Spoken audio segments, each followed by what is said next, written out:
해외 투자하시는 분들 많으시죠? 그렇다면 오늘 이야기는 정말 중요합니다.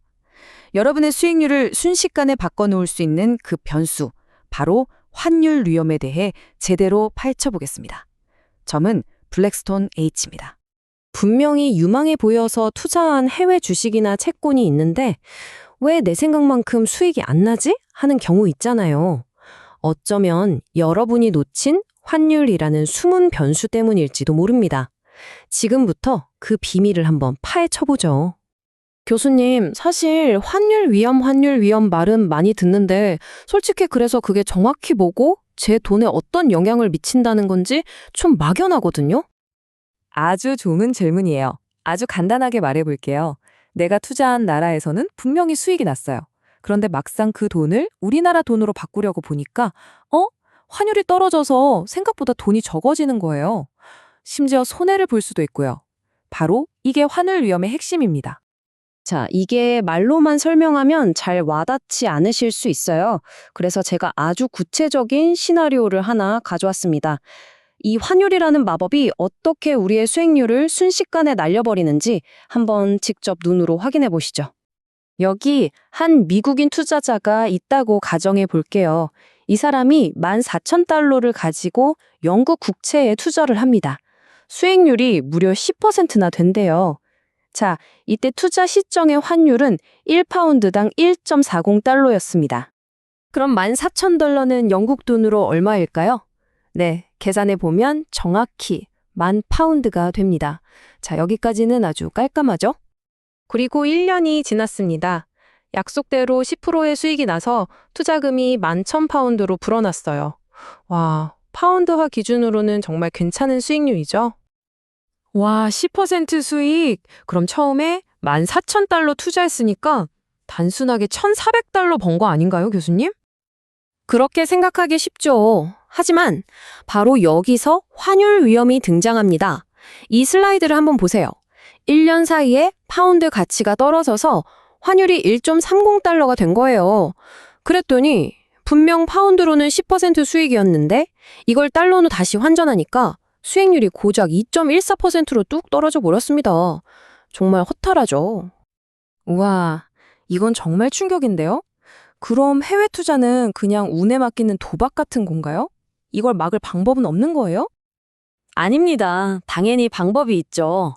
이럴 때 쓰는 아주 강력한 도구가 바로 환헤지입니다. 일종의 보호막이라고 생각하시면 쉬워요. 선물환 계약이라는 걸 이용해서 1년 뒤에 얼마의 달러로 바꿀지를 지금 미리 약속하고 딱 고정시켜버리는 겁니다.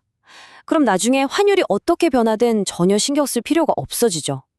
불확실성을 완전히 제거하는 거예요. 자, 그럼 궁금한 게 생기죠. 그 미리 약속하는 환율은 도대체 어떻게 정해지는 걸까요? 그냥 아무렇게나 정하는 게 아닙니다. 금융시장에는 아주 중요한 원리가 하나 있는데 바로 여기 보시는 커버된 이자율 평가라는 공식에 따라 거의 수학적으로 딱 결정됩니다. 공식은 좀 복잡해 보이는데 그럼 결국 이 말은 미래 환율이 두 나라의 금리 차이로 결정된다 이 말씀이시죠? 그러니까 환율 위험을 없애는 데는 결국 비용이 든다. 세상에 공짜는 없다. 딱 이 얘기네요. 네, 정확해요. 세상에 공짜 점심은 없죠. 이 환해지는 비용을 내고 위험을 없애는 아주 적극적인 전략입니다.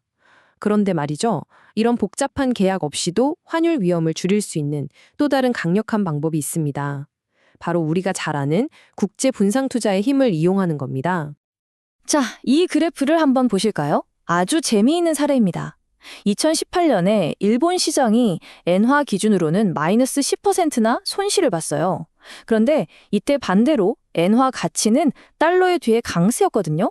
그래서 미국 투자자 입장에서 이걸 달러로 바꿔보니까 손실이 마이너스 1%로 확 줄어드는 오히려 환율 덕을 본 케이스가 된 거죠. 아, 알 것 같아요.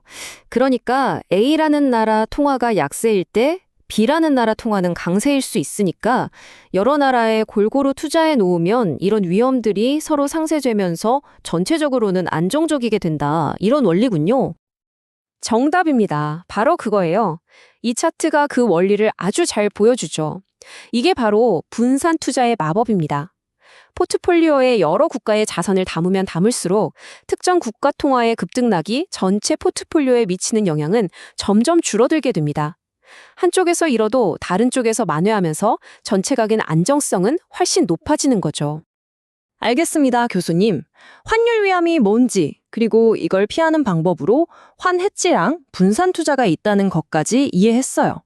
그럼 이제 투자자 입장에서 최종적으로 뭘 기억해야 할까요? 자, 오늘 이야기의 핵심 딱 정리해 드릴게요. 첫째, 환율 변동은 여러분의 해외 투자 수익률을 생각보다 훨씬 크게 바꿀 수 있다는 것.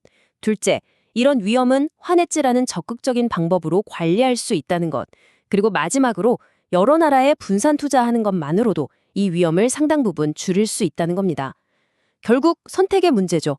비용을 들여서라도 위험을 완전히 차단할 것인가, 아니면 분산이라는 큰 틀 안에서 위험을 자연스럽게 관리할 것인가. 이건 여러분의 투자 철학에 달려 있습니다. 자, 이제 마지막으로 여러분 스스로에게 질문을 던져볼 시간입니다. 오늘 환율 외환에 대해 배우셨으니 한번 여러분의 포트폴리오를 점검해 보세요. 과연 내 포트폴리오는 이 예측 불가능한 환율의 파도를 헤쳐나갈 준비가 되어 있는가? 한번 진지하게 고민해 보시길 바랍니다.